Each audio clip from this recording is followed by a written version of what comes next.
Hello, my name is Brianna, and today for you I have the video of my volunteer hours. The school that I volunteered at was Alcott Elementary in Pomona.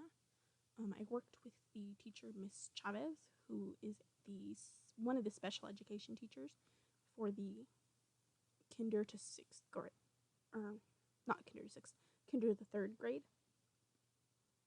And I think her class is a mild to moderate special education class. Some of the things I was doing was helping out the teacher.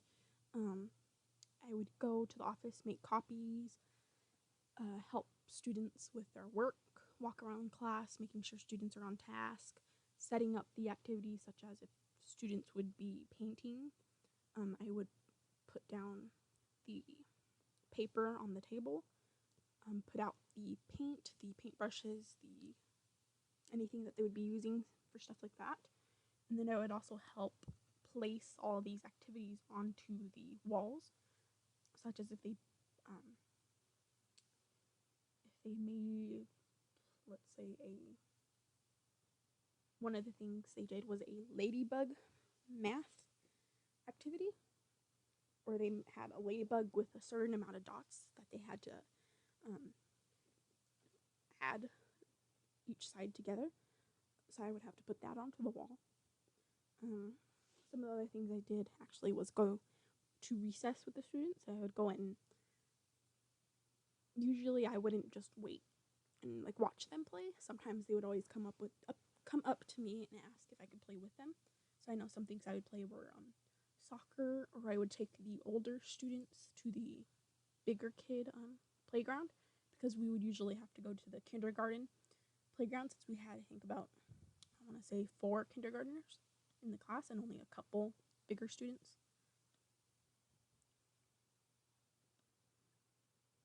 So I'm not going to go into every single day what we did. I'll just do an overview of some of the things.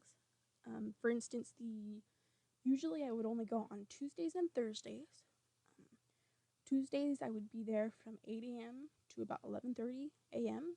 and they go to lunch at 11:30, so that's when I would leave. So I'd be there helping out approximately 3 hours, 30 minutes. And I'm rounding it out because sometimes I wouldn't leave till 3:32, stuff like that, but I'm just gonna put 3:30. And then 2 Fridays, they have what is called late start, so they wouldn't start till 9 in the morning. So then those days I would also again leave when they had lunch, which was still at 11:30. So then I would only have 2 hours and 30 minutes. There were also a couple days that I would go on a Wednesday instead of going on a Tuesday.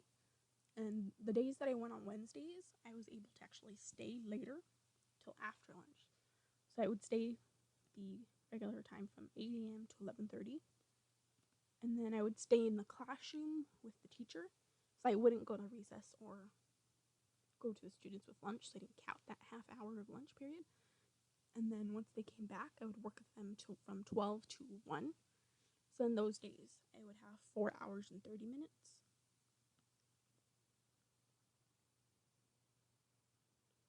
And I believe I only went 2 to 3 times on a Wednesday. The rest are usually Tuesdays and Fridays. And I believe my last day was, I don't even know. Tuesday, it looks like. Yep, Tuesday. Okay. So the first day I was there, first 2 days actually, Miss Chavez was showing me where all of the things were, such as the printer, the office, the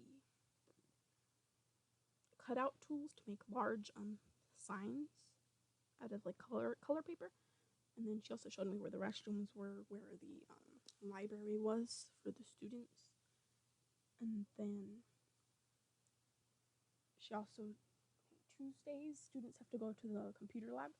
And when they go to the computer lab, which is about 8, after they get into the classroom, put their backpacks down. So it's about 8:10ish, 8:15 to about 9. And they go to the computer lab, and then there they work on math, and they use the website called ST Math, which is available through the school only for the students and they have to have a certain password and everything. and it basically each student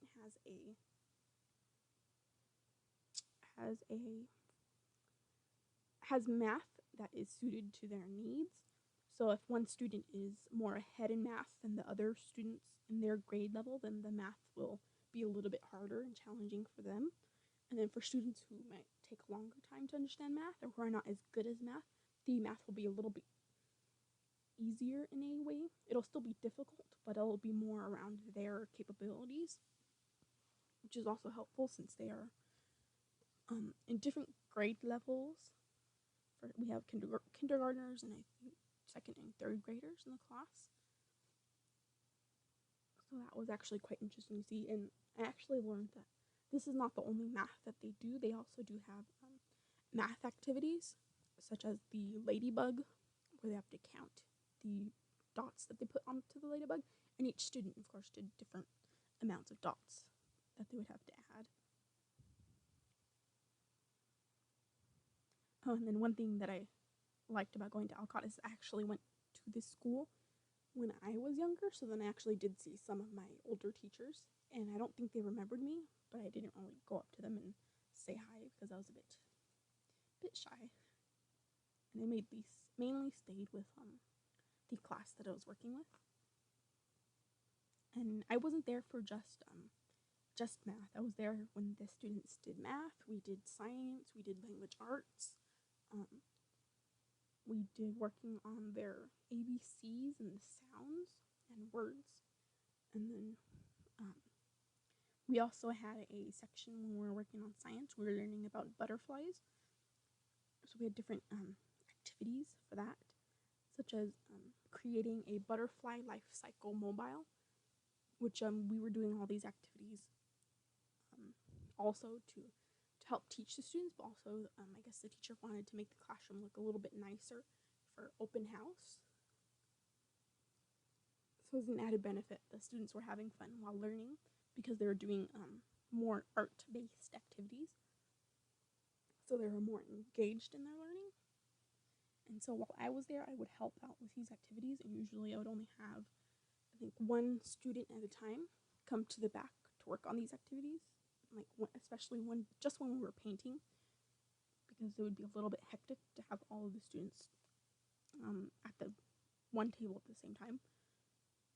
And then after open house, the day after, they had us what they call, I think they call it something with a snake activity, where all the classes go to every single class on the campus, and they walk through the class in a single file line, looking at what the other students in other classes had worked on.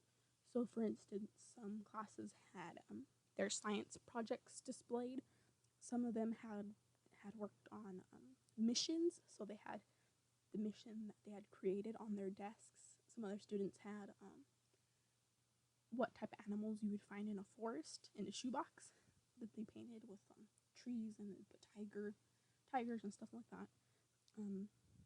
Overall, going and helping out in this class was actually, it was both fun and difficult. Difficult in the sense that working with a special education class was different than working with a regular students class, mainly because especially the class we had this year they were more inclined to get into spats, especially some of the younger students. They're more used to getting their way, I would guess. That's how it seemed, is they would always have a tantrum once in a while when they wouldn't be able to do something that they really wanted to do. Say they would just stop talking, or they would go hide under the desks. And so I would have to go and help coax them out, help coax them to do their work, which was great to learn how to do that in a way that actually where the student is okay with coming out from under the desk or from wherever they are, where they went to, so that they could be there by themselves, to bringing them back to the classroom, or not to the classroom, to the area where all the other students were. And then it was fun in the sense that the students themselves were fun to hang around with. They were all very fun. They were funny. It was a really great experience working in a special education class.